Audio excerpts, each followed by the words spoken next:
Musiri Champion TV. You are my champion. Reka ndabaramutse nongere ndabipfurize ibihe byiza. Ndabaramutse kandi nongere ndabipfurize ubuzima bwiza. Ndabahepore abantu bagwaye nongere ndababwire ko Imana irabakunda cyane. Makandi kuri nababandi batarose ratio, babandi batameze neza mu mubiri, mutiyumva fresh, Imana irababona mwese no kwihangana niko bimeze. Marimizi bashirano indunde nkuko bisanzwe kasore basupu y'ubunyegeri nkuko bisanzwe always baturi kumwe again and again for the face time. Ama in the place selector man in town, the one and only. Murabona yuko turi kumwe n'umumama aberewe cyane ameze neza, novuga ko mu Kiswahili mukunda kubita ngo mama mtumishi, mama mjakazi ya Mungu ndokise banasemaka, lakini ndaje ndamwakira kuri mikro. Ini Musiri Champion TV nderuri amakani ndabise ko turi kumwe na DISARA, ikigo gisanzwe kijije gufasha abantu bafite ubumuga butandukanye everywhere in the world. Mu gisagara cya Bujumbura no mu micungararo yaho utibagiye yuko dukorera mu Cibitoke cya Rugombo, urashobora kutwegera byose bikagenda neza tukabigufashamo atagisabwe. Hama kandi nze nakira mama mjakazi mbere yangu, munamuona mbele ya kamera iko fresh, anapendeza sana. Karibu sana. Asante sana. Mko bien? Tuko bien. Munasalimika. Atuka tunashukuru Mungu sana. Kwa gisi tuko wazima. Kwa gisi tunalala tunaamuka. Tunamshukuru Mungu kabisa. Mambo yako fresh kwa maisha ya kila siku. Mambo kabisa yako fresh kwa sababu tunatembea na Yesu, tunalala na Yesu, tunakula pamoja naye. Kila kitu, yani tunamwachia Yesu peke yake ndio anatutawala. Asante sana. Mbo leo nilibahatika kukutana na wewe. Leo nilibahatika hapa kwa Musiri Champion TV, tutaongea ni neno la Mungu. Ujifungue kwanza. Waambie watu dunia nzima benye banajua kama bako banakufuatilia, binakuwa fresh sana. Anyway tunataka anza na maombi. Ndoksi mimi napendaka tuanze na maombi, kisha prayer maombi. Uvona wapatia neno yenye ulianda alafu ufike unaendelesha. Karibu sana. Basi tunatafuta kuomba. Kwa sababu mbele ya yote ni kuomba kwanza Bwana. Kwa sababu yeye ndio anatufungulia njia. Na ni yeye ndiye anaendelea kuwa pamoja nasi. Tunaenda kuomba ndugu yangu. Baba kama vile mama kama vile kijana. Ninaenda kuomba Baba katika jina la Yesu. Ninaenda kuharibu na kuteketeza kila misingi yote. Kila mapepo naenda vunja na kukata. Baba ninaomba kila mmoja wote atakayenisikia kwa muda huyu, Baba mfungue akili yake na elimu yake, apate kukujua, apate kukutambua kwa haki na kweli. Ndipo kwa maana Baba ninaomba uniwezeshe kwanza na mimi, unipe elimu na akili, mawazo yangu yaepushe mbali. Ninaomba intervention yako na elimu yako Bwana ndio ishuke ndani yangu. Asante Bwana kwa sababu utakuwa pamoja na wote watakayenisikia. Kupitia damu yako nenda kuomba hivyo. Amen. Amen.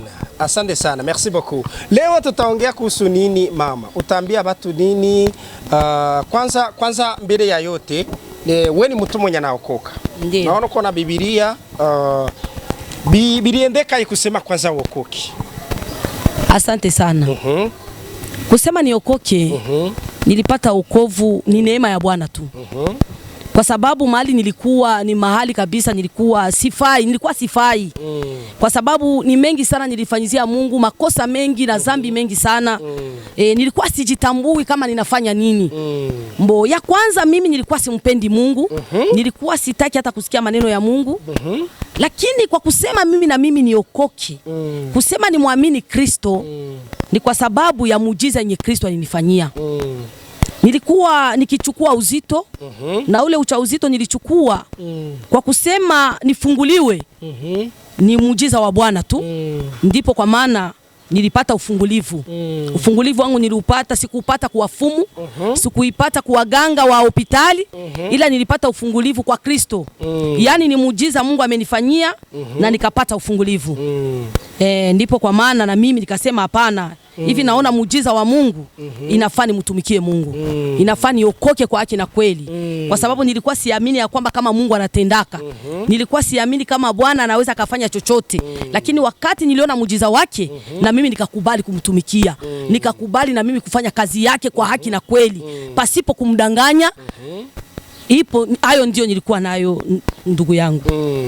Asante sana. Aplesa ulikia kuokoka. Aple ya kuokoka tofauti gani uliona mbele na aple? Mbo wakati tofauti ya mimi kuokoka na wakati nilikuwa kwenye dhambi. Naona wokovu kabisa unanitia na amani. Wokovu kabisa ninakuwa huru, sina woga, sina shaka. Wakati nilikuwa kwenye dhambi nilikuwa nikifanya machafuko na nikikuwa niko natembea na wabwana wa watu, nilikuwa nikienda kuwafumu, nikipigana na watu, yani nilikuwa sina woga. Lakini wakati yenye niliokoka yani nikajisikia nakuwa na amani. Wakati niko nafanya kazi ya Mungu najisikia niko na amani. Kwa sababu ya nini? Mbele ya mimi kuokoka nilitengeneza. Nilitengeneza kwanza na wale wabwana wa watu nilikuwa natembea nao. Nilitengeneza vyote nilikuwa nikifanya, nikatengeneza mbele ya watumishi wa Mungu. Wakaniombea rehema na mimi peke yangu nikapiga magoti nikaomba rehema kwa Bwana. Hapo mimi nikaokoka na nikaamini Kristo ndani ya maisha yangu. Kitu gani ambacho naweza ambia watu wenye hawajaokoka? Mbo kitu kama naweza ambia watu wenye hawajaokoka watumikie Mungu kwa kweli. Na kitu kinaweza waambia kama hizi wakati tuko ndani haziko wakati tena za kuidumu ndani ya dhambi. Hizi wakati tuko ndani yako wakati za kudumu ndani ya kufanya mambo sio stahili. Hii ni wakati kabisa ya kutumikia Mungu kwa haki na kweli. Haiko wakati wa kusema leo nitafanya tena dhambi ya buzinifu, nitaenda kuwafumu, nitachawika. Hii ni wakati ya kusema uongo, hii ni wakati ya kuchonganisha watu. Hapana, hii ni wakati kabisa ya kutumikia Mungu kwa kweli. Mwa hii 2023 kabisa inatakia wa ndugu zangu mubadilike, mienendo na tabia ibadilike. Hata kama wewe ndugu yangu ngaliki ndani ya nyumba hoyataka kumfuata Kristo, ninakusi sana kabisa umfuate Kristo. Kwa sababu kwa Kristo kuna amani. Kwa Kristo kuna kwa kila kitu. Hayo ndio nilikuwa nayo kwanza kwa huyu muda. Asante sana. Naona kuna Biblia, acha kwanza tukamatika kama ni kaverse kamoya kama Biblia, kisha ofkona unaendelesha kwanza kusema batu basikie butamu ya neno la Mungu. Sini vile? Ndio. Asante sana. Mimi kama nilipenda nizungumuze jua kuhusu kuacha dhambi. Mungu alinipatia maono haya siku ya leo kwa kuhusu hii kitabu cha Isaya. Isaya 58 na mstari wake wa kwanza. Mstari wa kwanza tu. Sita kutosha ndugu yangu, mimi najua mahali ulipo, unaingia makanisa, unasikia mahubiri mengi, maverse mengi unayajua. Lakini kuhusu hii teme yangu ya leo ni kuacha dhambi. Acha yenye uko ndani. Hayata kufikisha mbingu. Hii neno niko nasema ni neno ya Isaya. Isaya 58 na kurudilia tena na mstari wake wa kwanza. Inasema hivi. Piga kelele usiache.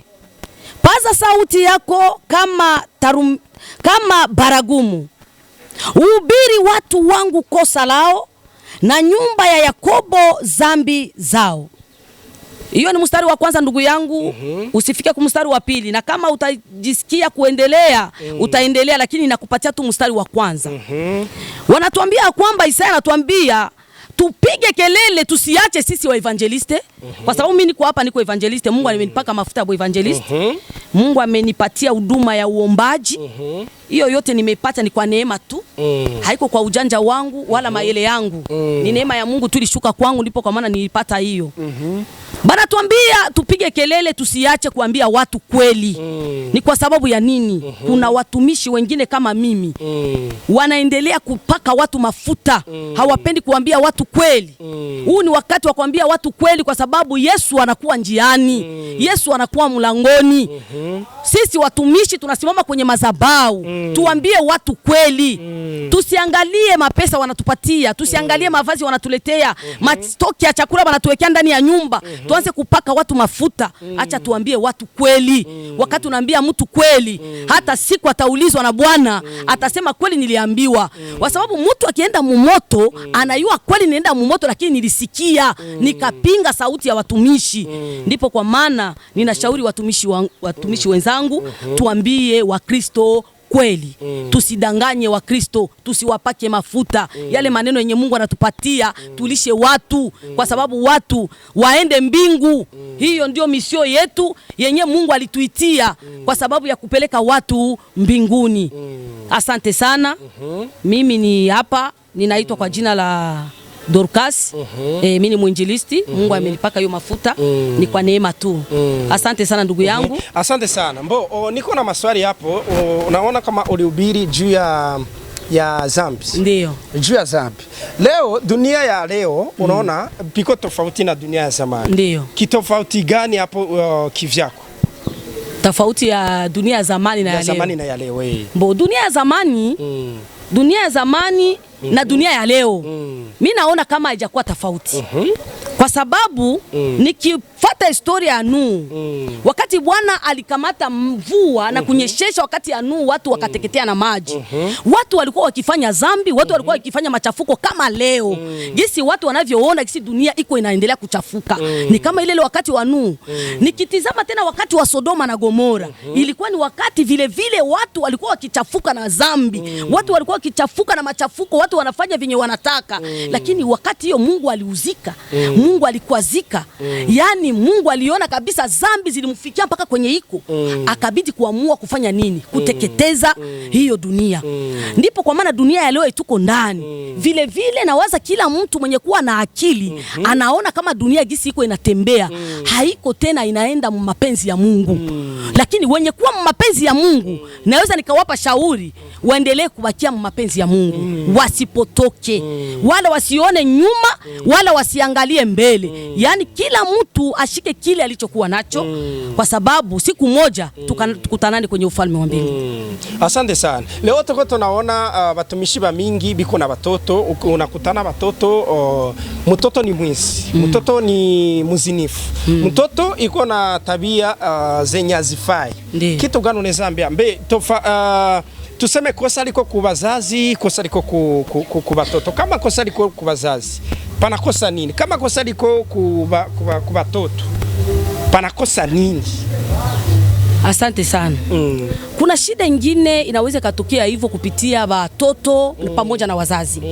Unakuta watoto ni wasinifu. Unakuta mtoto ni shindikana. Yani hasikii, haeleweki. Unamwambia mtoto hasikii. Mbo inaweza kutanana, mzazi ni mtu mzuri. Mzazi anafunza mtoto ndani ya nyumba. Lakini kitu inaweza katokana mtoto hasisikie mzazi. Unakuta mtoto anaenda kinyume na benye mzazi kuna mshauria. Inatokana na mtoto anambatana na marafiki wabaya. Watoto wenye hawana shauri. Akikutana na wale watoto wenye kuwa na shauri, unakuta wale watoto nao wanakuwa na ile hali. Ikiwaza hiyo ndio jibu yangu. Asante sana. Leo tuko tunaona makanisa za mingi. Est-ce que c'est vrai que benye Mungu alisemaka zamani kama musiku za mwisho patakuwa makanisa za mingi? Kanisa ziko mingi.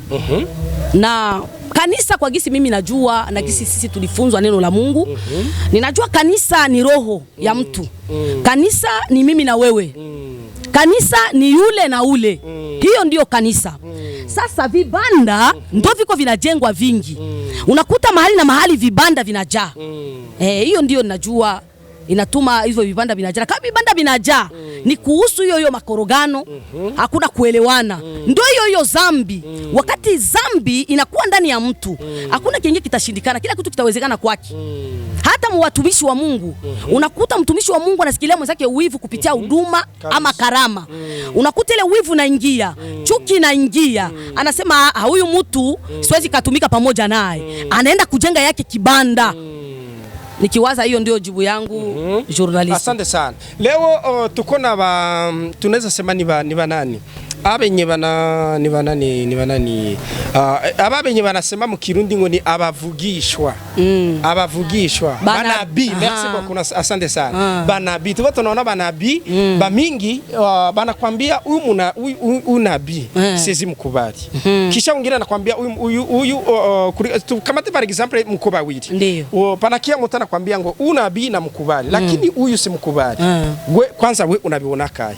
Nabii ni nabii mbele ya Mungu wala nabii. Kuna manabii kweli wenye Mungu anajua. Nabii mwenye Mungu anajua. Mbo unakuta wanadamu wanampinga. Kwa sababu anatuambia mkitabu cha Ezekia, kitabu cha Ezekieli wanasema hivi, na nani mstari wa sura yake ya 13 na mstari wake wa kwanza. Bwana anatuambia hivi, nabii yoyote mwenye yuko natosha unabii, pasipo mimi Bwana sijamjulisha. hajue malipo yake atayapata. Kuna manabii wengi wanatosha unabii na kabla Mungu hajamuonesha chochote. Mungu hayamwambia chochote. Lakini kwa sababu ya santima ya kujisikia kama na yeye anapaswa kutabiri, anapaswa kutosha unabii, anatosha tu unabii ya kutoka kwenye akili yake, ya kutosha kwenye kichwa chake. Ule kabisa Mungu hamjue. Mungu wala hamtambui. Hiyo ndio naweza kuambia bwana journalist. Asante sana. Merci beaucoup. Niko na maswali mbili zinawakia. Ndafana kuacha mnashita. Nikizani. Leo batu ba mingi, batu wengi, watu wengi. Tuseme ba nabii, tuseme batumishi ba Mungu, tuseme ba levera, ba pastere. Biko banakufa, unaona unasikia banakwambia ngo levera alikufa. Lakini ukifata kwanza historia yake, unafika pale kwanza banaanza kuambia ngo acha kufe, nini na nini, anaenda mubaya, alikuwa hivi na hivi hivi na hivi. Eski uona unaka aye kivyako. Na ujua kama neno la Mungu linasema msikuwe mnakatia rubanza bengine. Amen. Kwanza muangalie benu. Uona bionaka. Asante sana. Unajua hapa duniani kuna mambo mengi sana. Na kitu niendeza kushauria watu, kuna watu waliitwa kwa namna yao. Kila mtu aliitwa kwa namna yake. Kuna mtu mwenye alibadilika kwa kuona muujiza wa Mungu, na yeye akaokoka, akabadilika. Akakuwa na ile uoga wa Mungu kwa sababu aliona muujiza wa Mungu kupitia yeye mwenyewe. Lakini hakuona muujiza kwa kupitia mwingine. Alikiona muujiza kuna namna, kama vile mimi Dorcas nakwambia. Mimi niliokoka kupitia muujiza wenye Mungu mimi peke yangu alinionyesha. Kwa sababu ningeonaka muujiza kwa wengine, tanto mimi singekubali. Mtu Mungu alimfanyizia hivi hivi. Mimi siaitika. Mimi siakubali. Lakini Mungu alipenda kunikamilishia kwangu kwa sababu na mimi nipate kumwamini. Sasa kuna wale wa apotre, kuna wale wa pasteur.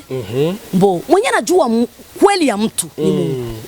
Mwanajua kweli ya mtu ni Mungu. Watu wanaweza wakakusema vibaya, ule anaendaka kubachawi, ule anakamataka majani, ule anatumikaka na Mungu na majani, mazabao ya ule ni iko na madawa. Lakini mwenye anajua kweli ya mtu ni Mungu peke yake. Hakuna mtu anaweza kahukumu mwingine, na hakuna mtu anaweza kujua mwingine. Hapana. Na kitu naweza shauria watumishi wa Mungu, heri watu wakuseme venye wakukukuta ndani kuliko wakuseme venye wanakuona. Kwa sababu mwenye anajua mtu ni Mungu peke yake. Kuna watu wanaweza kukusema kwa sababu ya kuchuki. Kuna mtu anaweza kukusema kwa sababu ya kukusikilia wivu. Kuna mwingine anaweza kusema tu kwa sababu ya kukuchukia tu. Anakusema vibaya. Lakini kweli mwenye anaijua ni Mungu peke yake. Hiyo ndiyo nitafuta kuongeza pale. Asante sana. Kama mwisho tuwe tunamaliza. Ndio. Uko hapa kama mtumishi wa Mungu. Ndio. Eski Mungu anakubali unaona zamani biko vitu vilivyokuwa nasema, unaona mzazi anaambia mtoto iki ni kibaya. Ndio. Lakini leo tuko tunaona tabia za wazazi. Unaona tabia za wazazi zinakuwa mbaya kuliko hata za watoto. Na unakutana ule mtu mwenye iko na ile tabia ni mtu fulani wa mkanisa. Eske hiki kitu unakiona kai? Asante sana bwana journalist. Ndio hapo nilikwambia kama kuna watu waliitwa na kuna watu walijileta. Unasikia mzuri? Kuna mtu anaweza sikia tu mahubiri kwa barabara, anasema mimi nasikia kabisa huyu mchungaji anahubiri mzuri. Mimi nasikia kabisa huyu mjakazi anahubiri mzuri. Anajisikia kuingia ndani ya kanisa. Anaangalia na jimere anaangalia hapana. Kazi yenye niko nayo nje kule ishanishinda. Nishatengeneza biti binanishinda, natengeneza manyumba binanishinda. Na sipati kitu. Lakini nafana mimi niige huyu mtu kwa sababu na mimi naangalia kama naweza pata kitu fulani. Unakuta ule mchungaji malihubiri akaingia ndani kwa kusema akieiga ule mchungaji. Mchungaji aliitwa na Mungu. Mchungaji aliguswa na Mungu kwa sababu ya kuja kulisha watu neno la Mungu. Lakini ule mtu alikuya juu kwa sababu atafuta iga ule mtu. Yani ile mahubiri ule mwenzake aikamate kama recitation kwake, aikamate kama commerce. njoo wale watu walijileta. Atasema hapana, kumbe hivi acha niende kubafumu. Nipate pouvoir nyingine. Nipate kabisa onction. Watu wanijue, watu wanitambue, wanipe chochote kile mimi nataka. Ule mtu atafanya vile vyote, lakini mbingu hataiona mbingu. Asante sana. Mbo, hebu tumalizie na maombi kwanza. Wala neno kwanza, neno la mwisho neza ambia binyi balikuwa banakufuata ku Musiri Champion TV. Ndio. Asante sana wa ndugu zangu. Hiyo ni neno kabisa, hiyo njoo neno nilikuwa nayo. Nilitaka tuzungumuze na mwe katika siku ya leo. Hiyo neno mahubiri ya Isaya sura yake ya 58 mstari wa kwanza inasema jua kuhusu kukemea, jua kusema watumishi wa Mungu waendelee kuambia watu kweli, waendelee kukemea watu kuhusu dhambi. Watu wasifanye dhambi kwa sababu tunakuwa mnyakati za mwisho. Tunakuwa mnyakati za mwisho ndugu yangu. Haiko tena nyakati za kusema sasa tufanye mambo sio stahili. Haiko nyakati tena za kutia machuki na fitina ndani ya kanisa. Haiko siku tena za kutia mawivu ndani ya kanisa. Mwenzako akivala kashwashwa ni amena. Na wewe kama uko navyo mpatie, kwa sababu naye kesho naye avale vizuri. Hiyo ndio upendo wa Bwana. Mungu anapenda upendo. Ndani ya makanisa tuwe na upendo. Ndani ya kanisa tuwe na umoja. Hiyo ndio shauri ninashauri kuhusu wa Kristo wenye wako wanaingia ndani ya makanisa. Na waevangeliste wote ninawaambia waendelee kuevangelize watu. Waendelee kuleta watu kwa Yesu. Kwa sababu pasikuwa hata umoja, mtasemaka mimi sikusikia neno la Mungu. Evangeliste ninakuambia endelea kuevangelize watu. Kama ni ndani ya soko ingia. Hiyo ndio kazi ya evangeliste. Kama ni ndani ya barabara ambia watu waache makosa na waache dhambi. Asante sana ndugu yangu. Basi tulianza kwa maombi na tunataka kumaliza kwa maombi. Ni kweli. Asante sana ndugu yangu. Basi tunataka kuomba Mungu. Yule anakuwa tayari afunge macho, tuombe Mungu. Baba, katika jina la Yesu, tunakuomba Mungu wa kuita na kuitika.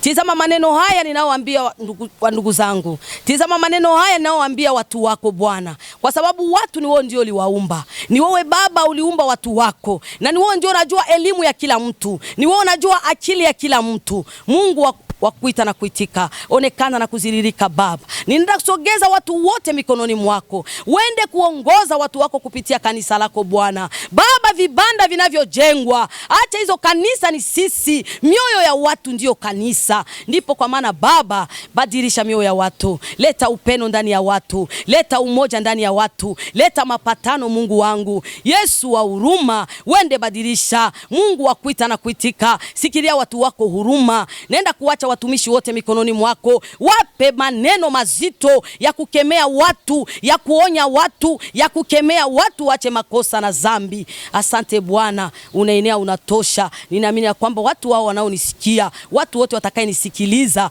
wapate kukukubali wewe. Wasingelinitizama mimi ila wakutizame wewe. Asante Bwana, sifa na utukufu ende kurudilia wewe. Kupitia damu yako nenda kuomba hivyo. Amen. Amen. Asante sana. Asante. Merci beaucoup. Asante.